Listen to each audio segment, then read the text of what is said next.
What is up, Bengals fans? Free agency is officially official now for 22. We were talking about it on Monday, and it was like official then, but now it's official. The league year is underway, and moves are being made. Not so much by the Bengals on Wednesday, a little bit quieter than the beginning part of the legal tampering period, but it is what it is. We're going to talk about that. I'm Anthony Cosenza, joined by John Sheeran. This is the Orange and Black Insider Bengals podcast. John, happy Wednesday to you, my friend. Happy Wednesday, dude. Did you hear the news? Russell Wilson got traded to the Broncos. It was just announced today. It's crazy. It might shake up the entire landscape of that division. We got to talk about it. Breaking. Dun, dun, dun, dun. We got to have the little news tune there. All that stuff that we've known about kind of just becomes, I don't know what you would, it becomes official, but it's just a foregone conclusion and stuff we already knew. So yeah, that's one of many. There are some other trades and scenarios that could indirectly and directly affect the Bengals coming up here. You've got Deshaun Watson and some different things happening there. You've got Baker Mayfield drama in Cleveland because of Deshaun Watson. So there's a lot of different stuff going on there. We'll see how it all plays out for the Bengals. But regardless, the Bengals have made some moves, John. They're doing some things, and it sounds like they're maybe kind of letting some things sort out right now before they make their next move. That it seems to be the buzz. They are not alone in that. Going back to last year, I remember talking to people about if Deshaun Watson wants out of Houston, that will in fact happen. He can afford to sit out a year and forego that salary because they're not going to just keep him forever if he doesn't want to be there. And now that's all happening right now. You have 4 teams that we know of that have accepted trade offers. It's just a matter of where Deshaun wants to go. And as of 30 minutes ago, there was a report, I believe, from our good friend Mike Florio at PFT, who said that, great friend of the program, basically said that he's still mulling over the decision and it may not come tonight. There's no specific timetable with that, but that's impacting, if not every team, most teams, along with the teams that want Deshaun Watson, because a lot of these free agents that are still on the market right now, maybe they want to play with Deshaun Watson. Maybe some deals for some of those teams who want to acquire Watson. If they do not get him, they can go ahead and sign some other guys because they're not taking on however much cap room it takes to acquire Deshaun Watson for this season. Free agency begins officially today, but a lot of these things were in the works for days and maybe a week or two beforehand, and it's a lot of pivoting based off of things that haven't happened or happened not to what they would ideally like to happen, and that kind of involved the Bengals a little bit tonight as well. Yes, and there's all kinds of different things. It doesn't. I mean, the entire thought behind everything is that, Terron Armstead, a tackle for the Saints, he probably wasn't going to be re-signed by the Saints, but the Saints may be in play for Deshaun Watson. And if they sign, it's a domino effect deal. And other teams are waiting to see what other teams do and who they are, or like you said, are not able to sign if they acquire someone in a trade, if they pick someone else up out there, and other teams are waiting. And obviously the whole La'el Collins Dallas Cowboys situation is another one that's, a lot of teams are just kind of sorting through. The Cowboys are being very patient after leaking the fact that they wanted to trade him. The Bengals, there hasn't been a concrete report, but I think rumors are buzzing that they are kicking around some ideas and maybe having some conversations with them. And so that's out there. But John, let's just quickly, I if for some reason our folks that are listening to us, and there's a lot of them who are listening to us live right now, if for some reason they missed our Monday show, and or did not catch your day one recap with our show embedded in the media portions of that article there. Jesse Bates franchise tag, we know that. Trent Taylor, Jalen Davis were early signings in the process, and so then the Bengals get into free agency, and on that day one, it is announced that Alex Kappa and Ted Karras, 2 solid interior offensive line additions, are added to the fold. And then, of course, you've got the re-signing of BJ Hill. And then today, it's been a little quiet here, but Clark Harris does come back in the fold here. And, the Bengals, I think, are right now, as we said, kind of lying in wait and seeing what plays out for some other positions they're looking at. you forgot about the other offensive lineman, the most important one, Fred Johnson, of course. That's right. Who was Yes. tendered with the original round tender. And then, today was special teams day for the Bengals, basically, because it was Clark Harris coming back on a 1-year deal, continuing his crusade to become the oldest player in the NFL as soon as whenever Tom Brady hangs it up in, I guess, 5 years. So, and then Harris, one of the 800 Michael Thomases, right? Isn't that another one? Yep. Yeah. Michael Thomas, who also has a birthday tomorrow. They signed Ted Harris the day before his birthday. They signed Michael Thomas the day before his 32nd birthday. So happy early birthday to one of the Michael Thomases. But yes, backup safety, guy who became a special team savant for them when Jordan Evans and Brandon Wilson got injured. So Darren Simmons Day, I guess, for the Bengals. Darren Simmons Day. And I forgot to ask you a very important question since you referenced him earlier, Mr. Mike Florio. Are you a fan-reporter or reporter-fan? How do you classify yourself on that one, Sean? I'll put reporter over fan at this point. Did seem a little targeted, just a little. 100%, 100%. Yeah, there was very little subtlety there. Anyway, we're done talking about that site and that gentleman there. Let's keep cruising on. We're gonna continue on and talking about free agency, what has happened, what may be ahead. We've got a free agency profile. We're gonna, with the what's ahead and some targets, we're gonna talk a little bit and make it a believe it or not segment. So we're gonna talk about all that kind of stuff tonight. And of course, before we continue on, I want to remind folks that if you are new here, you can subscribe to our YouTube channel, which the icon is below John, and below that SB Nation Cincy Jungle icon down at the bottom of the screen there. Click that and subscribe. Click the bell to be notified when we go live, when new content is available. We are putting up stuff regularly, so check that out. And of course, if you are an audiophile and like the audio version of the show, you can get that on every major streaming platform: iTunes, Stitcher, Spotify, Google Podcasts, iHeartRadio, all of them. You can get us there as part of the Cincy Jungle podcast channel, along with Orange is the New Black with Ace and Zim, Coach Speak, and Chalk Talk by Matt Minnick. And all of that, of course, is part of the SB Nation podcast network. So get it how you can. So what would you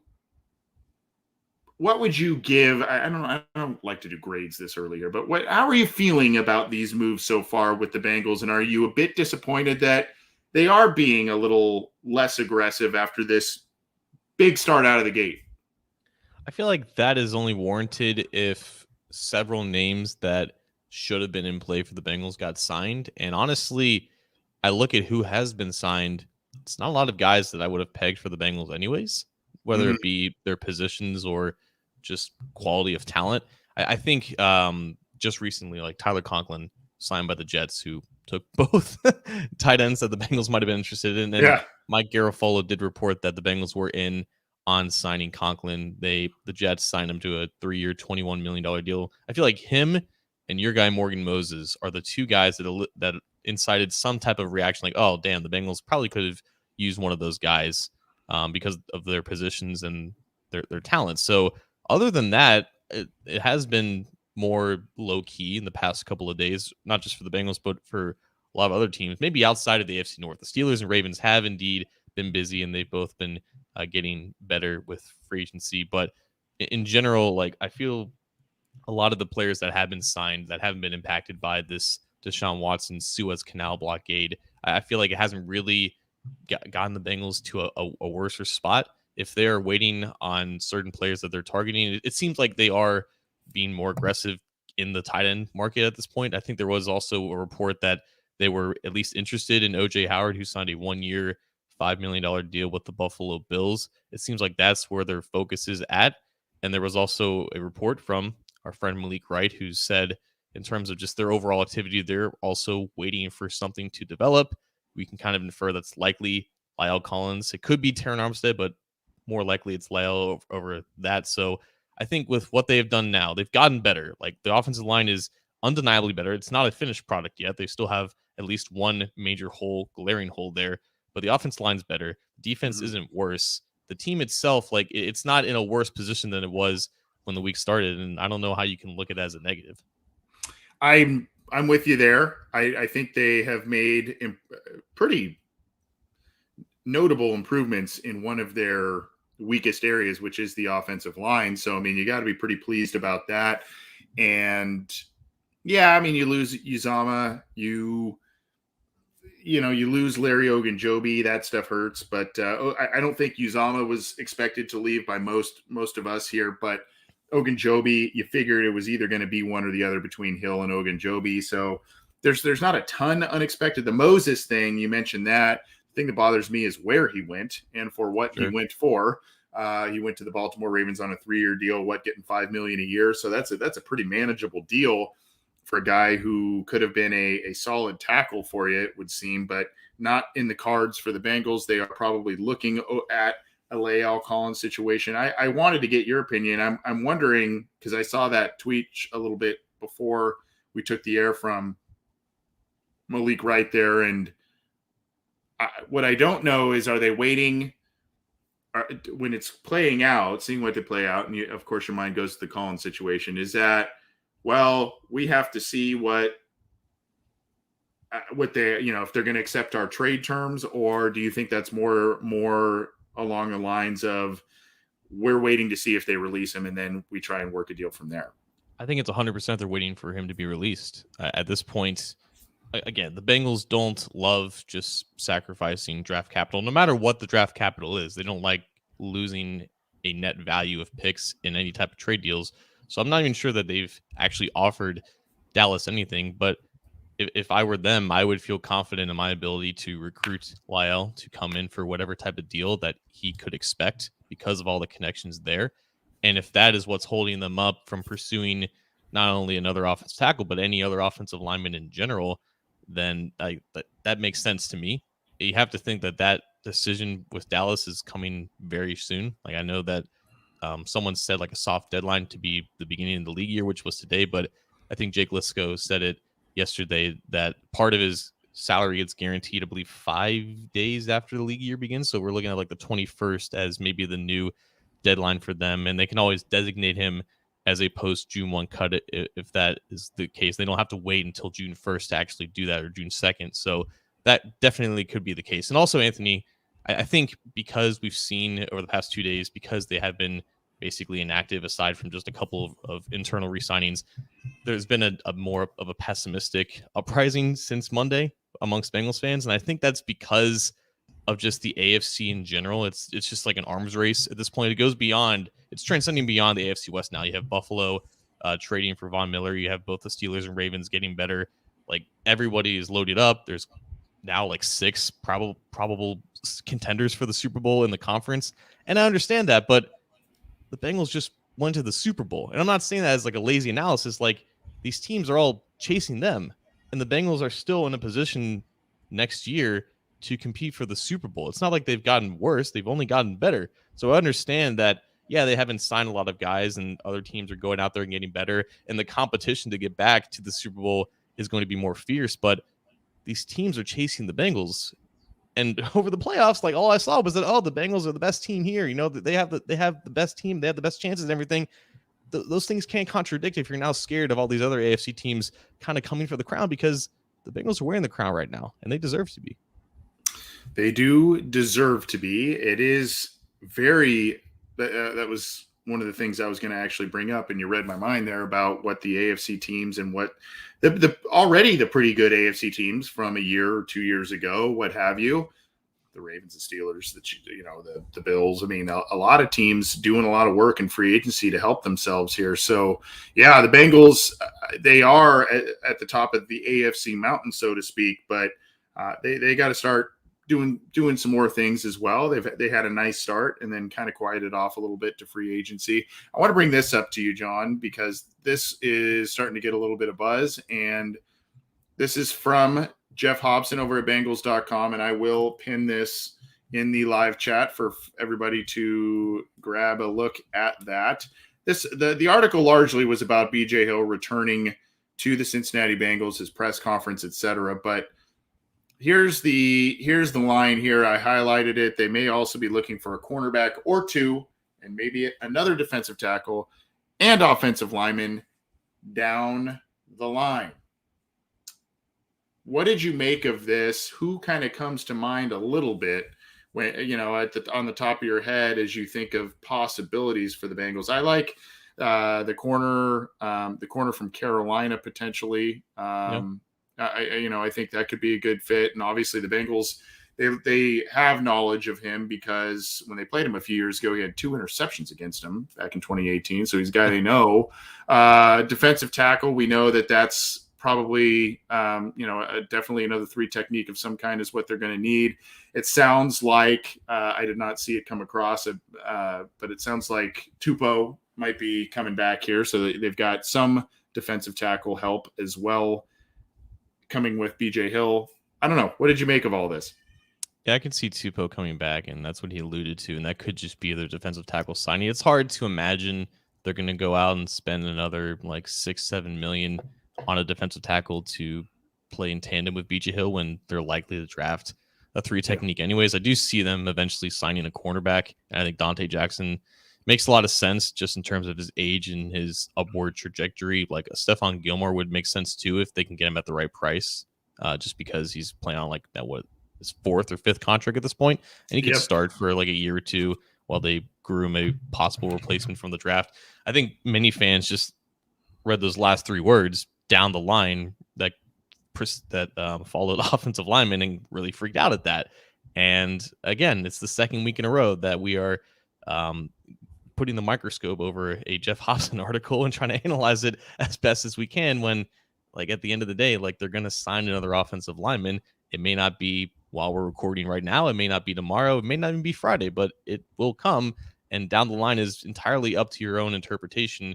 It's just that we are so accustomed to reading between the lines of this man's work on Bengals.com that we almost tend to take things a little bit too literally sometimes, when in reality, like, if they are indeed waiting for the Lyle Collins situation to unfold, you have to think that they have alternatives. And if they're alternatives, then you have to think that Collins is probably like their main target if everything goes according to plan or the way that they hope it does. So I would expect them to still add an offensive lineman that they would expect to compete or guarantee them to start at one of those positions that they've left open at the moment. But yeah, people really freaked out about that because they love to freak out about Jeff Hobson.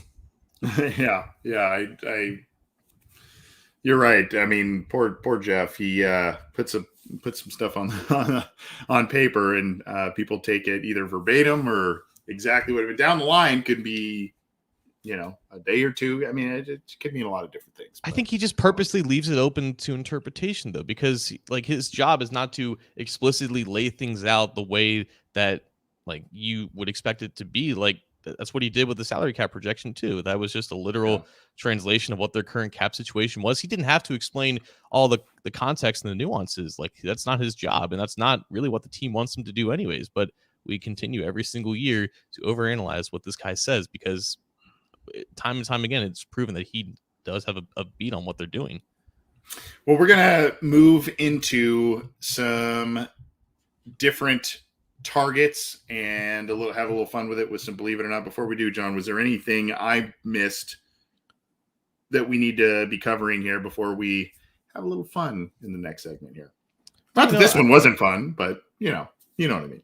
No, I think we covered everything that did happen. I will say though, like the whole BJ Hill versus Larry Ogunjobi debate was fun, but now seeing the BJ Hill, Jermaine Pratt bromance beef kind of play out on Twitter, I'm really glad that that's sticking around and we get at least another year of that Pratt's still under contract for one more year. That's been really fun to see on Twitter, them kind of going back and forth. So I'm really glad that is still a current thing that Bengals fans can enjoy, even with CJ Uzomah kind of going out the door. So maybe Hill kind of ascends more as like this leader or maybe like a voice of the team that he wasn't really last year because he was only here for like a 1-year deal. Yeah, those two are buddies, man. I mean, they're clowning each other, they're goofing around. It's pretty fun. And man, if you saw that press conference with BJ Hill, dude dresses sharp. That was a sweet jacket, a shirt combo he had going on there. Dude dressed real sharp for that press conference. Chef's kiss on that outfit there. BJ Hill. All right, let's get into it. We've got some fun, different things to talk about in a Believe It or Not. We're going to form some questions, volley them back and forth to each other, and have a little fun.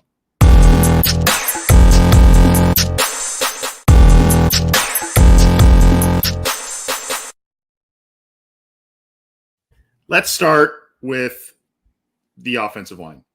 The Bengals sign Kappa and Karras, and presumably that's going to be your center and right guard starters there. But with a down the line signing and with some center free agents now and still available, Bozeman, Treader, etc., two AFC North guys, do you foresee a possibility wherein the Bengals see those guys and maybe let their market fall a little bit as more time passes and they say, hey, let's play Karras, who is graded better as a left guard. Let's play him as our left guard. Let's get a Treader. Let's get a Bozeman and roll with those three interior offensive linemen. And sorry, 2021 rookies, we're not going to let you – well, you can fight for a spot, but those are our interior linemen.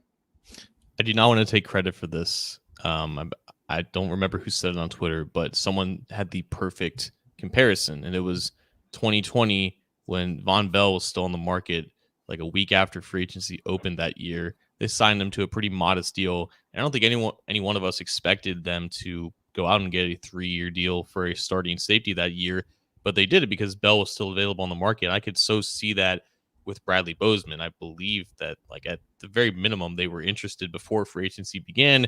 His market never materialized anywhere close, I guess, to what it was projected to be. I believe there's one report that said that, like, out of all the players here at the Combine, it's Bradley Bozeman getting the most buzz, and here he is 4 days into free agency, still unsigned. If he continues to just kind of kick dirt there and Baltimore doesn't bring him back, which, by the way, Baltimore doesn't have a replacement for him on the roster despite all of their spending, so it's possible that Bozeman returns to Baltimore, but if he doesn't, like, I don't think that they're going to be that aggressive to fill left guard in free agency. I think it's right tackle or bust for them.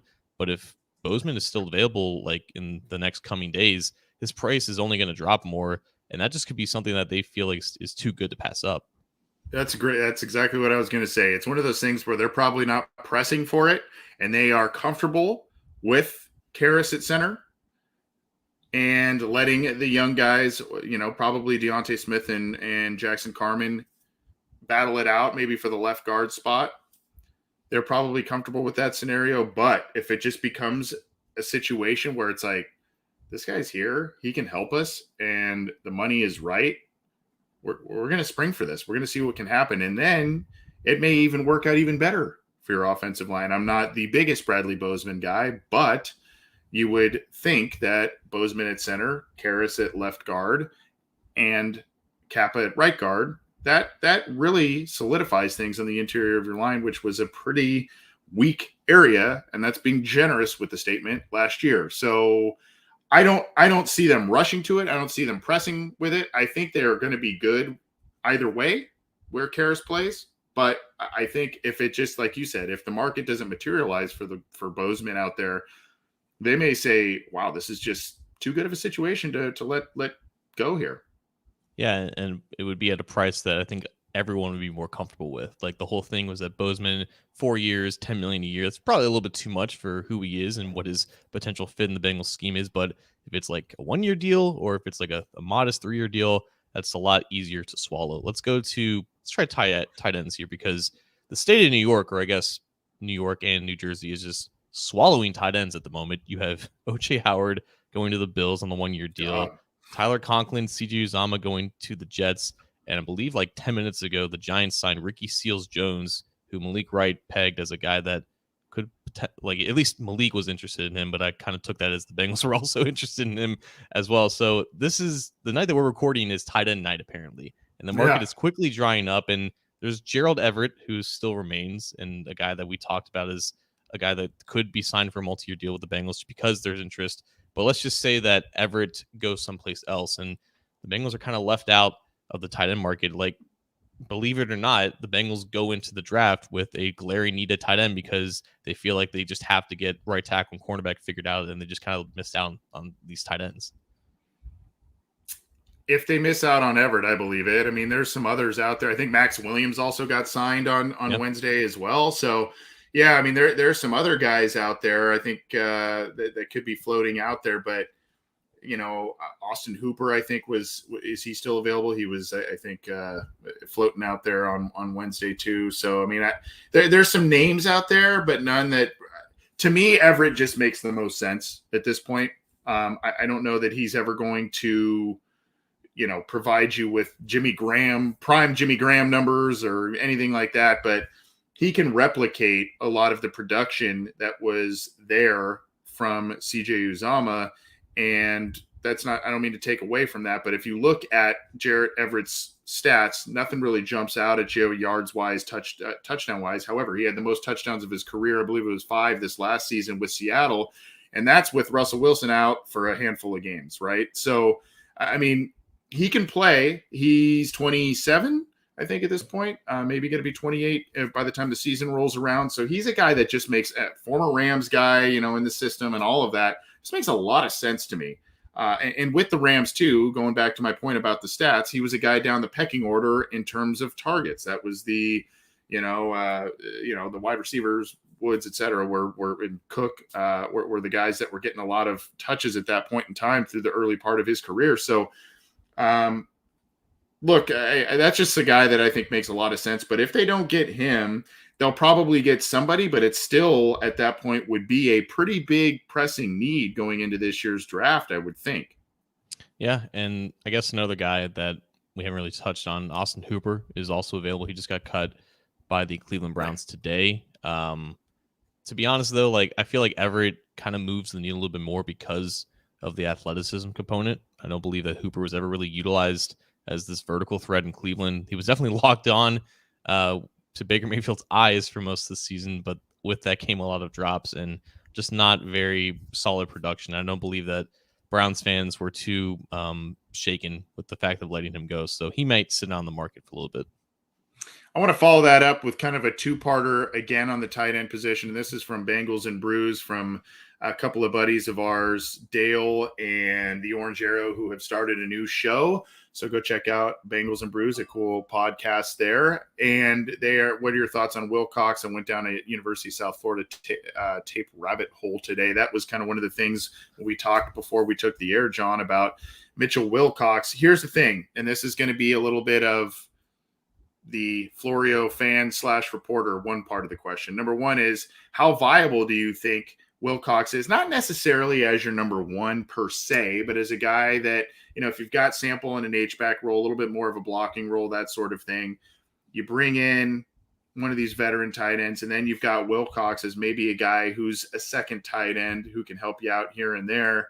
Do you buy into Wilcox being a guy that could help you out on offense?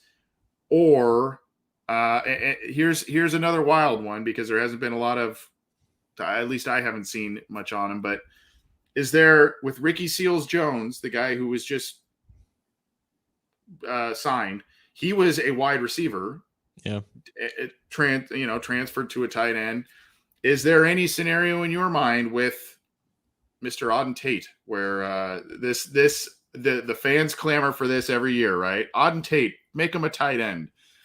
So I sort of kid about the second part of that question, but that's going to be a question that a lot of fans are kicking around. And of course, the Wilcox one. Tate is gone at this point. I don't foresee a situation where he's coming back, and they had 4 years to do that with him, and they just didn't. Right. I feel terrible for anyone who felt compelled to go down a USF tape rabbit hole at any point in their lifetime. I'm really sorry to you, Bengals and Brews. I really hope that tomorrow's a better day for you. But no, I don't. I think Wilcox is what he is. I think they like him to keep him on the roster as a special teamer, but I just don't foresee him being anything more than really a backup in the NFL. You can force feed him targets, and maybe he does have an extra gear of athleticism that we don't really know about. Maybe that was the case at USF, but at the end of the day, you have to know what to do when you're out there. You got to run the right routes. You have to have timing with your quarterback, and that's kind of hard to do if you don't really have a ton of experience going into this coming season. So I think he's fine to compete for a roster spot and have value on special teams, but beyond that, I wouldn't count on it. No. The Tate thing, I say a little tongue-in-cheek and semi-joking, obviously, because that is a topic or a question that fans ask us and kick around every single offseason that Tate is here. Obviously, catch radius size, lack of true wide receiver speed, etc. And of course, there's a little bit of some rumblings with the Bengals wanting the next tight end that they bring in to be a little bit of a downfield threat and whatnot. So when you have that wide receiver slash tight end hybrid potential, I guess, that you think is there, that's why the topic is there. But I agree with you. That's not a project the Bengals are going to take on. They're going to go get a more true tight end. And I think the Auden Tate stuff, I liked him. There were some spectacular catches in his time in Cincinnati, but I think he is moving on. And I like Wilcox. I think a couple of years ago, as a rookie, I had him as a potential breakout player, whatever that would have meant at the time. Didn't really do much as a rookie. And then, of course, this year had a little bit of a more prominent role in some things. But I like the prototype. He had some touchdown catches at USF, but it's not a guy I'm relying on as a heavy hitter this year, unless they see something in practice and whatnot that they're willing to bank on. I'm not sold on it. I think they need a veteran presence and probably another athletic, maybe a project type in the draft. Yeah, and it's hard to rely on these rookies at that spot anyways. So expect something to happen. We just don't know what is going to happen. But let's go back to the offensive line a little bit. Collins is obviously the main topic on everyone's mind, but it's just a waiting period for that to happen. Beyond Collins, there's still some other decent options out there. And really, at the end of the day, like it's not about getting just notable names to fill in these spots. It's just about getting good players, improving the roster in general. And it's really just about relativity. Relative to who they had last year, Alex Kappa is a phenomenal upgrade at right guard relative to the first half of what Trey Hopkins was or Ted Karras, is a very good center. And that's really all that matters when it comes to the next right tackle. And even if they don't get Collins, they can still get the same relative upgrade at that spot compared to Isaiah Prince and the ending of Riley Reeves. So believe it or not, regardless if it's Collins or not, the Bengals get the same level of upgrade at right tackle like they did with Kappa and Karras. The same level of upgrade. I don't know that I believe that. I think, if they may work out something with Collins and then, that would prove me wrong. We're going to, a little bit of a spoiler alert, someone we're going to talk about as a free agent profile might be an option for the team that is a Reef-esque, a little bit younger type of player or potential acquisition that they could use that would be a marginal upgrade at right tackle and or bring you a lot of what Reef did last year before he got injured. So Collins is the one where I say, that would be the outlier here. I just feel like what little we do know about the inner workings of the La'el Collins and what we've heard rumor wise and how Dallas may be potentially releasing him, looking at low picks, all this kind of stuff, and then enter the New England Patriots into that discussion.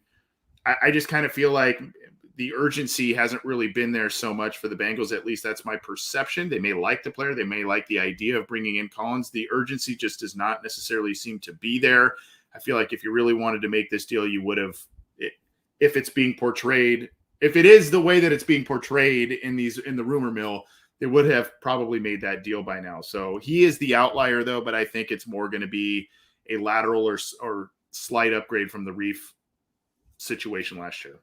Yeah, I think there's two angles of urgency that needs to be looked at here because you're right. If there's nothing stopping them from giving Dallas the best possible offer here in a trade, even if they didn't have concerns about his hip or a suspension or anything else. Like if they really wanted Collins, they could get him just like any other team, but just like any other team, that's not happening right now. I think in my mind, when I think of urgency, I think of last year with Carl Lawson, where Lawson took a deal that was better than the Bengals offered with the Jets. And then very soon after that, it was reported that they were going in on Trey Hendrickson. That deal wasn't done, but then they sweetened the pot a little bit and got a deal done, I believe an hour after Lawson. And I think if there's any position outside of tight end right now, which is another example of that, Like if they're in on these guys, OJ Howard and Tyler Conklin, these guys are going off the board. I think that in itself increases the overall urgency to get somebody there, which is why you could see a deal with Gerald Everett. Like they may not go off of their original offers with these guys. They typically stand put. And that's why sometimes they lose out on guys like Conklin and Howard if they actually ended up making an offer to Howard. But when the chips are down and like their options are basically limited, like look at what they did last year with Riley Reef. Like he was the last possible upgrade at tackle that they could have had, and they took him out to a nice steak dinner and basically had the entire team try to court him to get a deal done. Like when they are up against the wall here to find an upgrade, I do believe that they do show a sense of urgency there. So if they do miss out on Collins, I think they will act quickly to get the next best option to pivot and to get the next alternate, because I truly don't think that they're just content with the offensive line signings they have now. They might be patient. They may not want to completely go off of their spot right now because they're not being forced to do so. But the clock is ticking right now. And if it comes down to it, I think they will be urgent at some point. Okay. Let's I've got maybe one more. And of course, if you've got more, John, let's keep rolling with it. Let's wrap this up with you though. I'm putting you on the spot. Last one. Okay. Cornerbacks. The Bengals are going to sign two pretty well-known name cornerbacks, whether that's Dante Jackson from Carolina, maybe a Stephon Gilmore or someone else out there. And the caveat is that one of those two is going to be Eli Apple. What do you think? Ooh, I do think that Apple's coming back at this point, just because where else is he going to go? He's not going to command a starting contract from the Bengals, just like he wouldn't be able to do so with any other team. But I don't think they want to go into the draft with Eli Apple being the starter. And if they do, like, you can basically pencil in cornerback to be the first round pick at that point. I think their thoughts on Eli is it's always been what it is. Like they like him. They seem to have confidence that he can play in Anarumo's scheme, and he seems to have a good rapport with Anarumo in general. So they got the very most out of him, and I don't think it's the worst idea in the world to bring him back on a 1-year deal to give him the role that he was supposed to have this year and to be the fourth cornerback, the first cornerback off the bench. It just so happened that he lasted on the field because he had to be. I don't think you're going to get that same production out of him, but I think he's earned another 1-year deal just to fill in for depth. So yeah, I do see him coming back at this point as being one of those two cornerbacks. I like Chuck 2624's comment here. I'm okay with Apple as a CB4. We definitely need a CB2 right now. Yes, that's kind of the situation, obviously, given what we think is happening with cuts and who's available and all that kind of stuff. So, yes. And quite honestly, Apple, that was the plan initially when they signed him last year. He was going to be CB4, CB5. And instead, because of the Wayne's injuries, he was pressed into starting action, struggled a little bit at the beginning of the year, started picking things up in the middle of the year, and then was actually a pretty valuable guy in the postseason. Had a couple of issues, obviously, in the Super Bowl. But, I mean, overall, I think he overachieved for what the expectations were and the role in which he was placed because of injuries, John. And so, I mean, I think Chuck is kind of saying what we're both saying right now in terms of Apple as a depth guy. That's fine. But you need to kind of get another guy on the boundary. Yeah, I mean, you have no issues if the 2021 version of Eli Apple is your fourth cornerback. That's a pretty strong cornerback room. And luckily for the Bengals, the cornerback market has been pretty quiet, and even the top guys are not getting paid as much as we expected them to. So that kind of works in their favor, which is another reason to kind of wait on that. If it's the tight ends going tonight, then cornerbacks and other offensive linemen can kind of continue to wait and see their prices drop a little bit. Yeah, and that's a nice segue to out of Believe It or Not and into our free agent profile. One of the other markets that's been a little surprisingly quiet. I guess some people are waiting on the Lael Collins thing. Terron Armstead is waiting on what's going on with him. And there's Trent Brown out there. There's a lot of tackles that you would think that would be real quick to come off the shelf, so to speak, that have not. And one such player that is out there at the position is a guy who was recently cut by the Buffalo Bills, and that is Daryl Williams. And Daryl Williams is a guy who He's kind of in the little bit of a younger Morgan Moses mold a little bit in terms of what this situation would be for the Bengals. Now, what's interesting about Williams is he's been a tackle. There are a lot of things I like about him. A lot of things wherein he is a guy who has played in a lot of high-profile games. In terms of postseason games, he played some with the Panthers, played some with the Bills, etc. But you see here 6'6", 330. I say tackle guard because he actually played, I believe it was nine games last year at guard as well as tackle. So he's a tackle by trade, but played a little bit of guard last year. And then here's the pros. He's been pretty steady for the most part throughout his career. You can see there he started 50 of the last 54 games, so he's pretty durable, especially as he got up there in age. He's a cut player, so it doesn't affect the compensatory pick formula for the Bengals going forward. As we know, the Bengals were not awarded picks, so they usually love those. And going forward, that wouldn't affect them. And like I said, I said 9. It was 8 starts at right guard last year. So potential, versatility, the cons. I mean, age sort of. He's 30 right now. Contract is it going to be a rental deal or a lucrative contract that he's going to get? The more he's sitting out there, he just got out of a lucrative deal. So those are some of the things that you look at with him. But this is a guy, John. We've talked about Morgan Moses. We've talked about some of these other, Riley Reifish type of players. This is kind of one of those guys a little bit. And of course, if you get in a pinch at guard or what have you, he can maybe do that a little bit for you since he played there last year. Again, not a, one of those, blockbuster deal type of things, but a guy that you feel like could do a lot, give you some help on that offensive line and give you a veteran presence, another bridge guy, a little bit younger than a Moses, a Reef, that sort of thing, and could help you out right away. I really don't understand why Buffalo released him, to be honest with you. Like the whole thing that you mentioned, that he played both guard and tackle last year, and I wanted to get clarity on that. And basically, it was they tried to get Spencer Brown, who I believe was either a rookie or second-year player. They tried to get him on the field, and they placed him at right tackle. So they moved Daryl Williams to right guard, which he had prior experience to, I believe, in Carolina, which is his first team. And he ended up going like back and forth throughout the season. And it ended up being pretty decent. Like the PFF grade kind of signifies that. But switching positions on every 2 to 3 weeks like that is just not ideal for anybody. I don't care who you are. Like that's a lot of change. It's a lot of variance there. So I don't really take him getting cut off of that season. I don't put that as like a negative for him.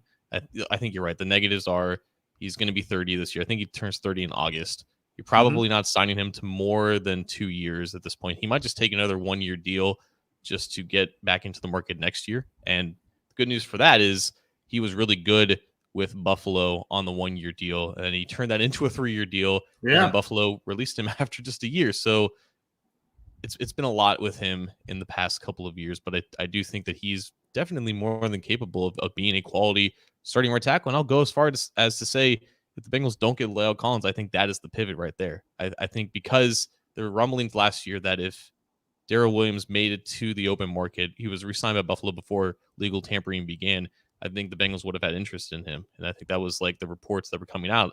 And it just makes total sense. So if they're waiting on Collins, if it doesn't work into their favor, I don't think that Daryl Williams is garnering a ton of interest right now. If that was the case, he probably would have been signed soon after Morgan Moses went. So I can honestly see Daryl Williams being in stripes if La'el Collins goes someplace else.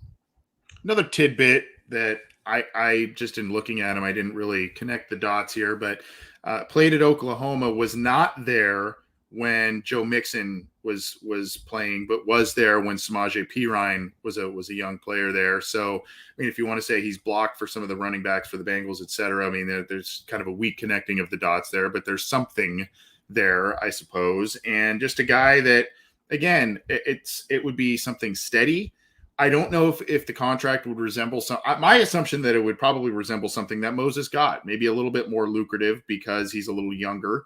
But like you said, I kind of feel like he got a little screwed by Buffalo because, he kind of did everything they asked him to do, playing interior, and then he signed this big deal and then they cut him a year into the deal, and then they go and spend the money on Von Miller and OJ Howard and these other guys, and he's kind of left out there flailing a little bit. I feel like it would be a solid move for the Bengals at right tackle if the La'el Collins thing doesn't work out. If they feel like maybe things are a little too expensive with some other players out there, this is a good option. Another parallel here: the last Buffalo Bill offensive lineman who signed a 3-year deal to only get cut like less than a year before then was Quinton Spain. Mm-hmm. They played. So Williams got there in 2020. That's the offseason that Spain signed that extension. And then I guess they only played a handful of games before Spain got benched and they're released. But I mean, Spain has to know Daryl Williams, and if that might just be a loose connection, but I'm sure the Bengals can call up Spain if they're still in negotiations with him to bring him back and say, hey, what do you think about Daryl Williams? Would you like to play with him again? Stuff like that. They can get a very personal report on Williams. I don't think there's any coaching connections. Zach Taylor is from Norman, Oklahoma. Like, he grew up an Oklahoma fan, so I'm sure he's got connections with the university and whatnot, but that might be also pushing it a little bit. So there are some loose things with Daryl Williams, but I do believe that there was interest last year. There's that parallel with Quinton Spain, and yeah, I would say that Williams would be on the short list of options they're looking at right tackle right now. How would you feel if it's about the Bengals offensive line conceivably? If it's Jonah, one of the two rookies from last year, battling it out at left guard. You've got Karras at center, Kappa right guard, and then you have Daryl Williams at right tackle. How much better would you feel on that offensive line as opposed to last year? Wait, who did you say was a left tackle? Jonah. Oh, okay. I thought you said someone else. Yeah, I feel really good about that. Like, I mean, that's at least 4 quality. I think I said Jonah. Did I not? Yeah, I thought you said Jonah at left guard. Who's left guard? No. The rookies battling it out at left guard. Gotcha. Deontay Smith and Jackson Carman. Yeah. I mean, I think that's a very realistic prediction right there, and I think fans are going to talk themselves into it when the draft comes around as an improved offensive line. I think that's a fair argument to make. It's definitely a better offensive line than they had going into last season, because last year you had Xavier Suafilo, Jackson Carman, Deontay Smith battling for both guard spots, and this year you only have really 2 of them with a year under their belts, both of them battling for one spot. And the other 4 spots are filled with solid, capable veterans. Like, they were never going to be in a position financially or anything, their mindset, to upgrade the entirety of the offensive line with veteran free agents. That was never going to happen. At least one of these spots were going to be left open for the Jackson Carmans, for the Deontay Smiths to compete and develop at one of those spots. They're just invested too much in Jackson Carman to completely give up on him already. Mm-hmm. I think they're going to give him this year to get one of those spots, and it could be right tackle. They like we said earlier, they could pivot to left guard if Bradley Bozeman or someone like that remains available, and they just see it as too good to pass up, and maybe some of their options at tackle kind of fall through. But I think they're setting themselves up to keep one of the spots open at least until the draft for Jackson Carman, Deontay Smith. Hey guys, get ready. It's going to be you two. You're going to be battling. One of you is probably going to be the starter. We're not going to give up on you yet. Well, we'll see if the Bengals end up going that route, but the good news is I'm a little surprised at the amount of options potentially at tackle. Yes, a guy that I thought would have been a good fit in Moses is off the table, but I mean, there are still a lot of tackle options out there. I don't know if they're asking for the world and teams just aren't really ready to give all that up. And obviously people are waiting to see what's going on with La'el Collins. Terran Armstead, very talented, but injury issues there. Trent Brown is a guy that's, been up and down, and his, goes back to the Patriots and plays really well. And then, all of that. So there's a lot of question marks with some of these talented guys out there. And I think that's what's kind of stalling teams out. But for a premier position in the NFL, John, the lack of guys being signed there is a little surprising. Well, the youngest guy is Trent Brown, and he comes with a lot of baggage too. And do you trust him outside New England? Like, Terran Armstead, for as good as he is, he's going to be 31 this year, and he's coming off of knee surgery. So yeah. He will get signed for a lot of money and to be a starter and whatnot, but he doesn't have a clean resume to him entering free agency either. It's not just the Bengals who prioritize youth in free agency. It's everyone. And with offensive line, especially when you reach 30, 29 years old, your knees aren't where they used to be at that position. So that's just a reason why the value for that is a little bit lower than maybe a lot of people peg it to be, because everybody needs offensive linemen, and specifically the Bengals do. So there's just a premium in their minds about guys who play this position. But if you're not still in the prime of your career, you're not going to get paid like you probably expect them to. Yeah, well, that's our free agent profile this week. Daryl Williams out there, released recently by Buffalo, and a guy who could man potentially the Bengals right tackle spot for at least the foreseeable future and really kind of bring a nice veteran presence and another option out there. I know a lot of people are just honed in on the Lael Collins situation, and I guess rightfully so, but let's not forget about this guy. I think this could be a good option for the team in a lot of different respects.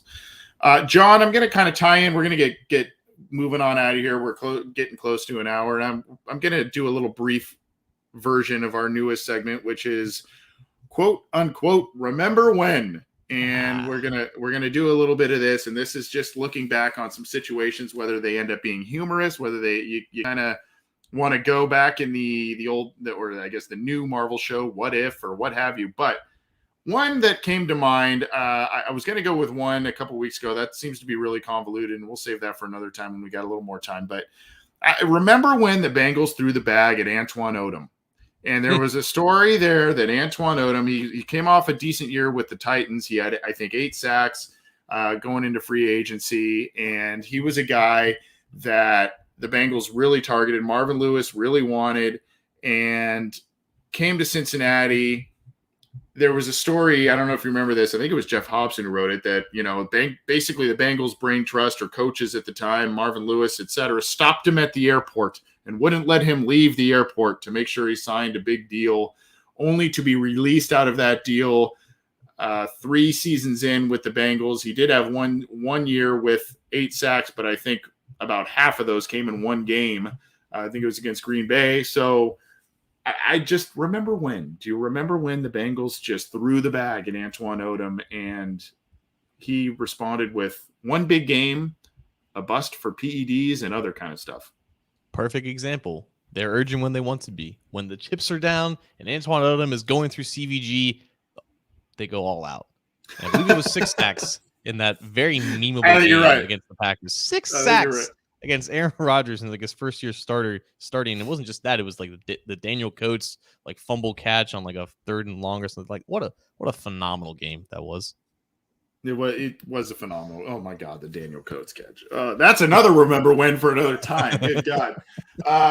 But yeah, I just, you think back to some of these things, and the Bengals were looking for a premier edge rusher for a long time, and that was going to be a guy that was going to help them.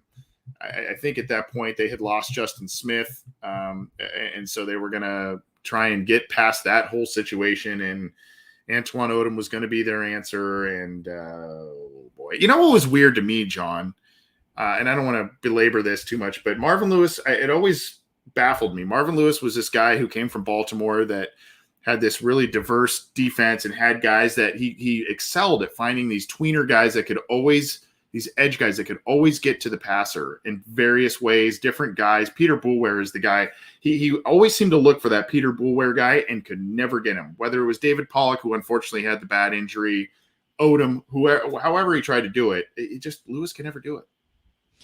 The two that come to mind to me, Dante Moak and Sean Porter, who I had a lot of high hopes for. Yeah. Moak was like imagine being Dante Moak. That draft goes AJ Green, Andy Dalton, Dante Moak, Clint Boling. Yep.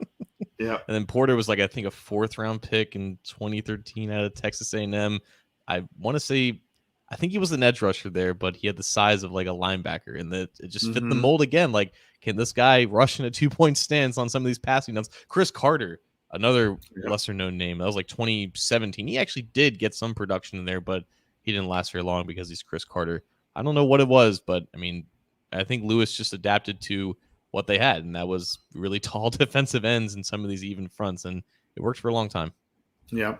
Well, anyway, that's a remember when, and we'll have some fun looking back at some of this stuff on future episodes. A little segment we're going to kick around and have some fun with, like I said. But we are going to get out of here, John. I guess my drop the mic here is I'm very, very eager to see what the Bengals plan is. I think, as is everybody at right tackle. I'm very eager. I think they really need to make an impactful move there, whatever that may be, whether it's Williams, who we previewed, doing something with Lael Collins, or having a lot of different fallback options. That's a very, very important position that needs to be shored up. Yeah, it's not just you. I mean, just looking at the comment section tonight, it's incredible, man. You go from Monday, everyone is just singing the praises, to now Mike Brown is cheap again. You know how times change. To everyone though, like just take a deep breath. Maybe log off of Twitter for a little bit. Do something that you like. Drink something that you like. Get some happiness back in your life. The Bengals have 55 players on their roster right now. They have about $13 million in total cap space. They are not going to bring in 30 rookies. They're not going to re-sign the 17 or 18 other free agents that they have on their own team. They will add guys from other teams to get to 90 men on the roster. And to the people who are asking, when are they going to cut Trey Waynes? When are they going to cut Trey Hopkins?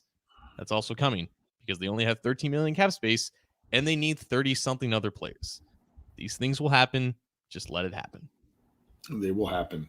I see a question here from, I think she's asking us, Christine Hill on Facebook. When are you normally on? We are normally on this time on Wednesday evenings, which would be 5:30 Pacific, 8:30 Eastern. We usually go about an hour or so on this deep dive analysis show where we have a lot of fun. John and I spearhead that one. We do listener questions live a couple times a month, 2-3 times a month on Friday afternoons Eastern. So you want to check out that, where you can submit questions to us.